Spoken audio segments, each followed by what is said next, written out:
See, there are the fundamental things, and I can explain why. Because according to Vedas, Earth is not only flat, it's super expandable. It has 7 dimensions, which means it's the ice wall to another oceans, another dimensions. So that means you're living in a multidimensional universe with other living beings. And this is not final destination. There's also higher worlds where more advanced beings live. So that means you are not living in some kind of absence. Like, for instance, Einstein, he was a globalist. So most of the things he would explain is wrong. Not all, but most. Why? Because they want to screw up physics to reject ether. So ether means free energy. And one of the part of the Russians are screwed up. The Russians are at the ether system. And they were destroyed. You were, because at that time Russia was the national country of Germany. The Russian Tsar thought, I will just install ether electricity.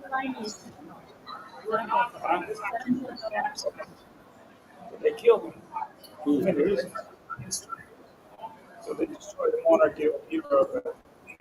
So, and the science that you are actually exposed to are pseudoscience.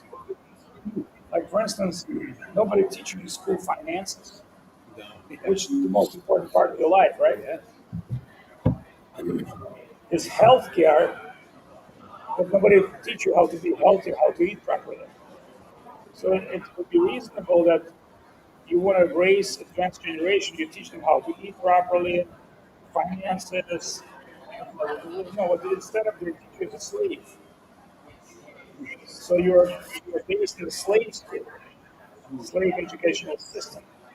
In 1942, they did the Brethren Woods Conference. At the same time, they also did big pharma, so they wiped out all the naturopathic. America had the strongest naturopathic schools of medicine. They wiped them out. Like now, we have a health food, but like you don't have a herbicide pharmacies. Even in Russia, there are herbal pharmacies. You don't have it in America. Well, now we have health food. You have, but not, it's not a pharmacy. They don't call this medicine. Actually, it is. So if you ban natural pharmacy for you to get sick, even processed food like this white flour, it's mixed with chemicals that kill bacteria. It means whatever the white flour you eat, it goes to your gut and kills bacteria. That's why all these black people fat, because they don't have a digestion of bacteria. Don't digest food. I got into that. Like that, I was a victim of that. Right. So if you're, and now it's much, much more. That's why all these black people, they eat French fries and McDonald's. It's just food to kill you. Make you sick. Right? See, because at first I was very confused by it. Like, I didn't understand what that had to do with extending or expanding my consciousness. Because I mean, like, but then last night I was thinking about it. I mean, like right before I went to bed, I really stopped. I was like, why would you do that? Like, I mean, because at first I read the crowd, and the crowd kind of had the same feeling I did. I didn't understand, right? But you even said in that, I'm doing this to make you think. Okay, so, but that's kind of helping in this whole, like the Krishna consciousness. I mean, as I start to understand just a little bit, if I don't continue to open my mind to more, that's where I'm going to stay. And I really am after. Well, a lot of devotees, they don't understand what's going on in the world. And they accepting Krishna consciousness. A lot of people in India are absolutely stupid, including gurus. They don't like, I spoke to many. They don't have a broad mind. And I would tell them, what do you think about the person that form of the earth? Or they say, well, that's according to, Bhagavad is flat. So, well, evolution of earth, These are complete bullshit. The general mass, athletes, all these things. That's just part of their agenda. See, nowadays the pseudoscience worse than religion. Like in America, they tell you all the fact checkers, all the scientists. Who the scientists are? You never know, right? So you call yourself scientist. That's why I give the Indian ambassador yesterday, Dr. Shiva. Have you watched his stuff? No, not He's yet. the president of the United States. So he's a scientist. He'll show you the bullshit of science. And he said, with numerous research and this and that, a bunch of scientists who publish in certain magazines, it's still panels. That means it has nothing to do with science, it's politics. Just like COVID. COVID is not, it's not anything with health, it's just politics. And politics means to shot you with mRNA, change your DNA system. Actually, sometimes help is there. Yeah, but in 1916 they passed law. If anything genetically modified, animal or plant, it belongs to the patent owner. So if I shoot you, according to law, you're my property. I genetically modify you. It's an interesting thing. See, because there's universal law of truth, and if you submit yourself to be a slave, you don't have any problem. Like you agree as a being to become a slave. It's your agreement. Like why they want people to vote. They already know who's going to be the next, but they want you to submit to the game. Or like you're not choosing, you're already choosing shit. It's like urine or shit. You can choose the apple. You go for the urine and shit and go for one or another. So this left, right, you know, political party, they hang out together, they take drugs together, it's just externally look like enemies. It's the same people. But that's power of the game. But way more before power of the game, there's also power of your Christian consciousness. So that's, see, I'm not trying to explain what the world is, but if you really like, you say, okay, what if I don't want to be in Christian consciousness? I'll tell you, you live in a world of complete illusion, being completely screwed. So it's not like for you the choice. Like you have the only choice to get out of all the bullshit by invoking your spiritual identity, by connecting with God, acting towards your belief, and that, all right, they may kill you, who cares? But that's you've done what you meant to be. Like you remember what I explained.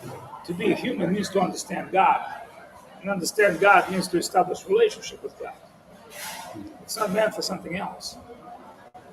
Now, if you're not willing to do that, you're gonna go to one or another level of bullshit. Somebody tell you, "Oh, die for freedom in America, die for Russia, die for Ukraine." People not dying for Ukraine. Ukraine already sold out.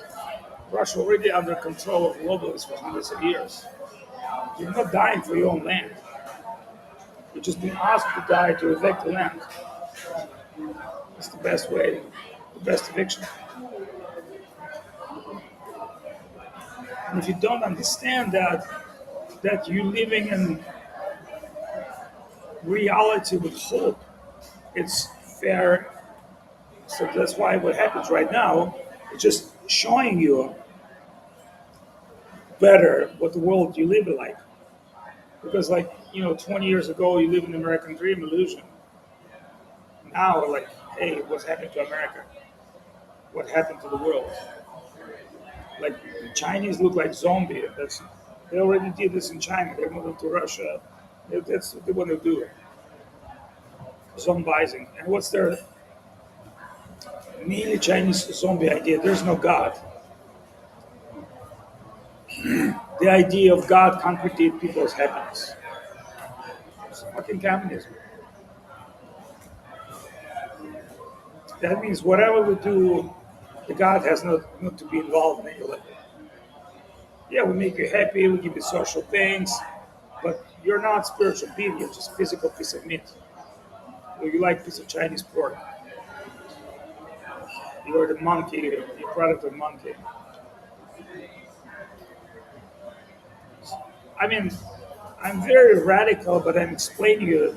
So it's not like, oh, I live in Krishna, Allah, Buddha. No, the only one real choice is to become spiritually advanced or be completely. And I don't care. You could be a Hare Krishna person or a Christian. If you're not go deep on spiritual level, if you're just superficial, Suda believer, it's not going to do any good for you. If you have to go deeper in your prayer, your spiritual practice, and your realization, that might take a lot of millions of years, but that's the only way out. Because here lately, I'm trying to manage like business life and spiritual life together, and for a while, I felt like I was acting on my passion and really trying to put forth the effort to Right? take my spirituality and blend it with that, level of business and, an experience. And I found that even if I had the direction and it felt good to be inside, that there were certain elements of it that were missing. And, that's why I think that it wasn't coming as organically or naturally to me as it could, because I just didn't have the understanding for really what I was at the time. So I don't know. I'm really Yeah, interested in that. but my point is like you have to survive. If I wouldn't do anything, this would not happen. These people would not come here on their own with their own ideas. Again, you know, it's a social experiment that we have here. It will succeed on some level. On some level, it will not succeed because it's experiment for modern people. We don't know. One thing we know that no money is problems, too much money is problem, and money equal time. So if you can buy time for your money, it's good. If you sell time for money, it's bad. Let's say if you earn some money that give you enough resources to hang up, go to India, be with spiritual people, and you can do little spiritual projects with your money. That's good. But your money work for your soul. If now you say, well, I kind of have to give up my spiritual life to earn more money, then we have to question why. I had numerous business opportunities, but it meant to me that I have to give up what I'm doing. Like I was doing craft and art shows in New York when I was in 26, 27, and I had choice to continue staying in New York, make tons of money, or sell my share of my company to my partner and go to India and Russia and try something new. So I've sold it, but I had enough money to back then it was like $300,000, and he was supposed to pay me 100 grand a year. So I kind of had 100 grand a year. I went to India, I brought my gurus. I spent that money, but I spent for the good thing. And meanwhile, I made some new projects. And I did some restaurant projects, real estate projects. They've been paying me up to this moment. Like the Dome Company, I invest from another businesses that I had. Now Russia's going south. I'm also thinking, what should I do? I can't be dependent only on spiritual thing. I'm thinking also, what should I do with my next move? See, because that's where I'm at. I have the ability, like, of going and getting a position and doing work and all of that. It doesn't feel right. I feel empty when I do that. Well, And but what if you need some money to pay your bills? well, that's It's just like, my point is like, I would do up to the moment, like, I start doing like spiritual books, Like I do spiritual shows, I could do some other shows. So I'm trying to blend what I do with what I believe. Let's say if you open a restaurant, you open vegetarian one, right? Or like a cool place. And that makes you some money, but it's also you meet nice people, you interact with like there's not left and right. There's something in between that you can find and something that satisfy your heart. So, because that's what I was thinking. I was asking Sankarshan, and I was like, man, it feels like like everybody that's had this past has taken some form of pilgrimage to India and kind of understood those, what I mean, real ancient things there. And I've never done that, so I feel maybe like I'm starting this process from the middle instead of from the beginning. That's okay. And You can start from any point. Like if you are not really prepared to see spiritual things in India, you'll see nothing. You just see Indians shitting on the street. But once you are spiritually prepared, you'll see a lot of amazing things. India is like post-apocalypse chaos. So the guy like you'd be shocked. But if you're spiritually prepared, yeah, you will accept it. so the journey for your journey, when did you decide to take that step directly toward